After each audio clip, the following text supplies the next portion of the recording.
Here's a test to see if you know what your personality is from a scale of 1 to 10. I would literally rather die than post about the atrocities that are going on in the world right now. And 10, I already do. So your personality isn't just like a vibe, a feeling that people get around you. It is actually who you are at your core, your most truthful representation and expression of self.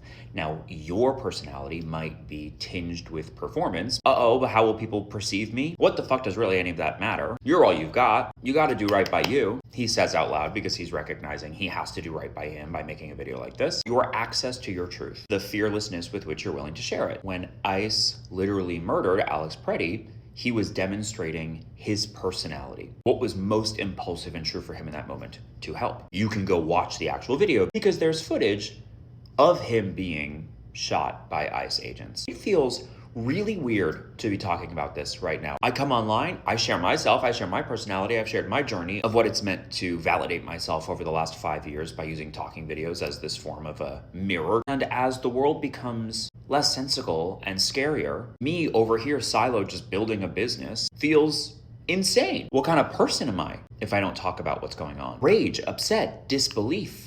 You're just scrolling past because you can't possibly deal with it. Well, bitch, we gotta deal with it. Otherwise nothing changes. But somewhere along the way, you were taught that your version of the events, your perception doesn't count as much as other people's does. You learned that you were too much, that your opinions needed approval from others. Speaking up and sharing your mind risked being rejected. So I understand as a method of self-preservation, you learn to wait, you learn to see what others said first, to perform neutrally, or just to share your feelings deeply, deeply in private. Safety felt more important than truth. You are describing my experience from 3rd to 12th grade. I'm gay, don't look at me, don't talk to me, don't bully me, please, please, please. But now we're in a moment that requires personality, and you don't have access to yours. Learning to share myself publicly has actually been the thing to teach me to trust myself privately. How to understand what you're feeling and feel it without asking for permission. How to say what you believe without outsourcing your certainty. How to face your own cringe, call yourself on your bullshit like I am right now, and stay present while being visible. Social media is not the point, it's just the place for doing the practice. Because if you cannot post your opinion to your 200 followers,